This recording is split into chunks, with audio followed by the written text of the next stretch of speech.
Hello po, magandang hapon. Update po tayo dito sa unit ni Ma'am. Ayan. Ongoing po yung ating painting works. Picture natin. Ito po yung tawag dito. Ito po yung in-order ko sa Lazada na gold na pintura. Meron po kasi niya sa hardware na malabnaw. Hindi po maganda yung finish niya.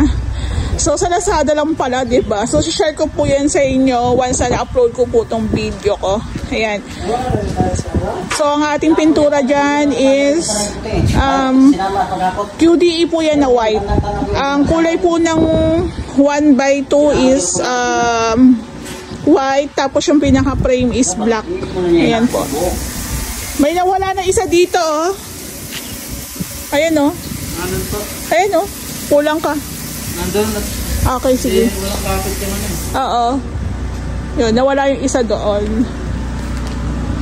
So, again po, sabi dun sa comments, ang pangit daw kasi may poste. Mas pangit po to kung walang kuryente. Diba? Ganun po talaga. I-consider natin yung mga bagay-bagay. Hindi po porket may nakaharang dyan is pangit na agad.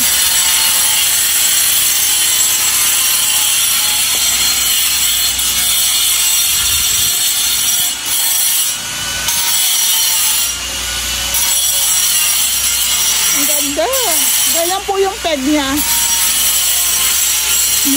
Ganito po yung peg ng pintura ng ating gate. Gold, black, tsaka white. Ayan po.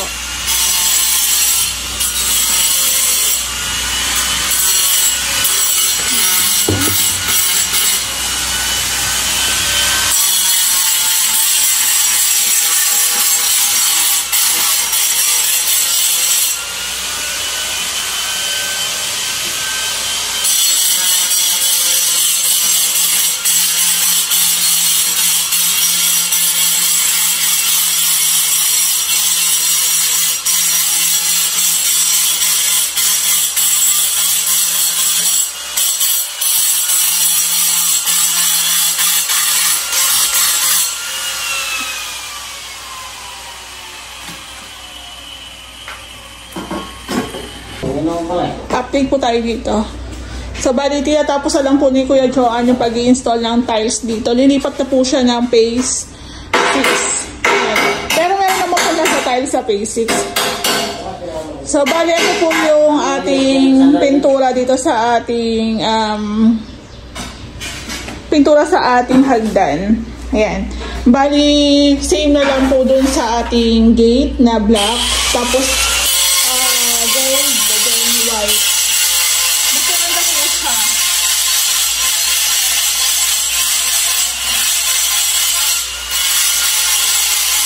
Ayan. So, meron tayong first coating po ng ating pintura dito sa may hallway. Ayan. Mas maganda po kasi siyang tingnan. Actually, ang pinaka-pintura naman talaga ng handrail niyang nilumina is black.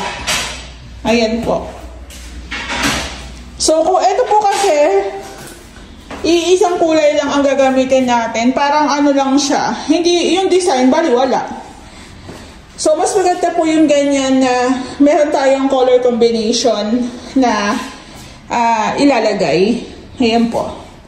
So, kung white po yung ating design, parang wala lang, diba? Mas okay po siyang ganyan. Ang ganda. Ayan po.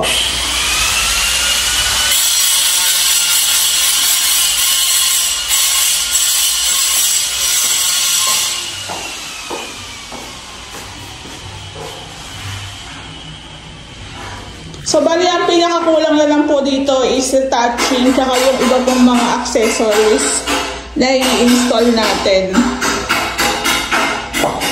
Yung iba po dyan is retouching na lang ang kulang. Ayan po. First coating pa lang kasi nga po, madudumihan pa siya.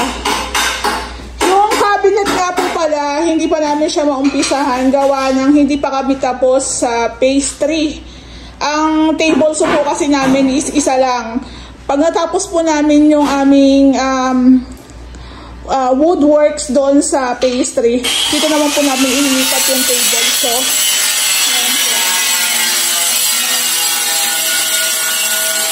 tapos yung pinaka part,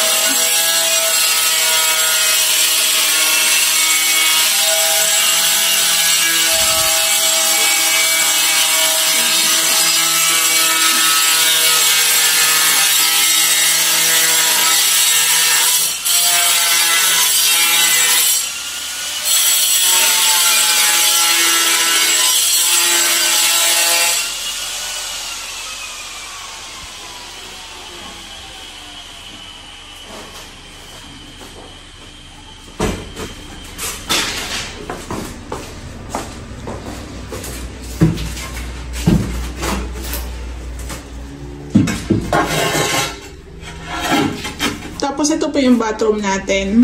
Kino-continue na. Bali, ito na lang po yung itatiles ni Kuya Joan dito.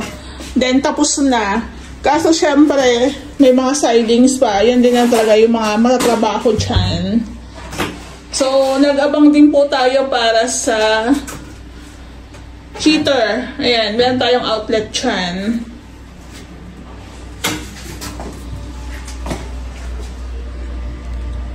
Ayan. Ito yung nawala. So, kaya yung ating kitchen cabinet po, panghuli na po talaga yan gawa ng yung ating mga tools nasa pastry pa. So, yun din po yung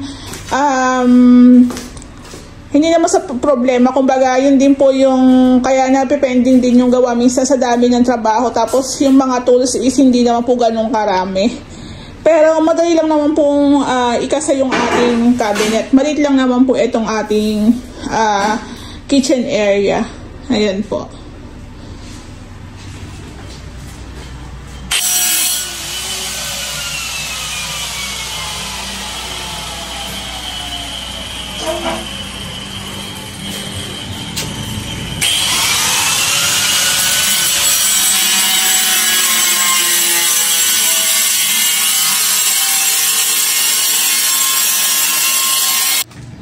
Hello po, good morning. Good morning. Update po tayo dito sa Unity, ma'am. Ayan. So, bali napansin ko yung ating deco stone is nalagyan na po siya ng sealer. Ayan. Tapos, napinturahan na rin po ni Kuya Joseph yung ating mga grills dito, tsaka yung ating gate. Yan, sinisira na ni Ray yung ating main door. Hindi po mabuksan. Char, ayan, okay na. Ayan po. So, yung deco stone natin, medyo parang maalikabok ang itsura. Tapos, medyo light ang itsura. Pag nalagyan mo siya ng sealer, nagiging wet look na siya. Tapos, ayan, nakikita na po yung pinaka-design ng deco stone.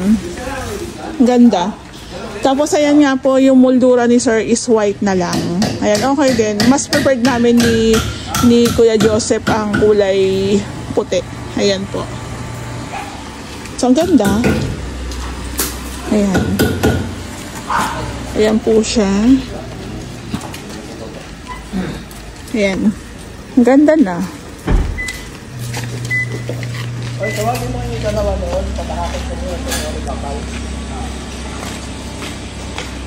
Ayan.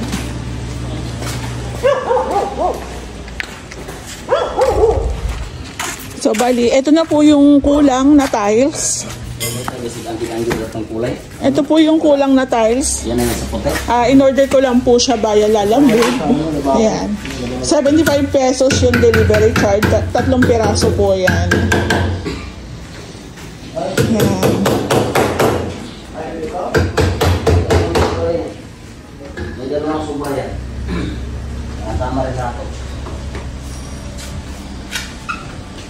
So, bali, itutuloy na ni Kuya Joan yung ating bathroom dito. Ayan. Nag-add nga po pala kami ng materials ng pintura at saka ng Hardiflex. Ito po yung ating bathroom.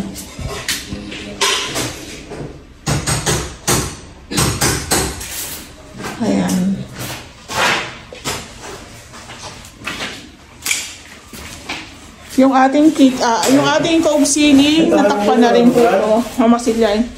Okay na ba? So, paano gagawin mo? Ito na nga, ano mo? Itirahin mo? Saan ba to? Mamasilyan mo. Lalim ng hagdan. Ay, So, bali, pwede na rin pong ituloy ni Kuya Joseph yung pagmamasilya dito sa ating mini cove. Ayan, nasaraduhan na ni Kuya Toto kahapon. Tapos ito, natiles na rin ni Kuya Joan. So, ayun nga, sabi ko nga, mas okay na naka-tiles siya. Natapos na rin po pala to. Ayan.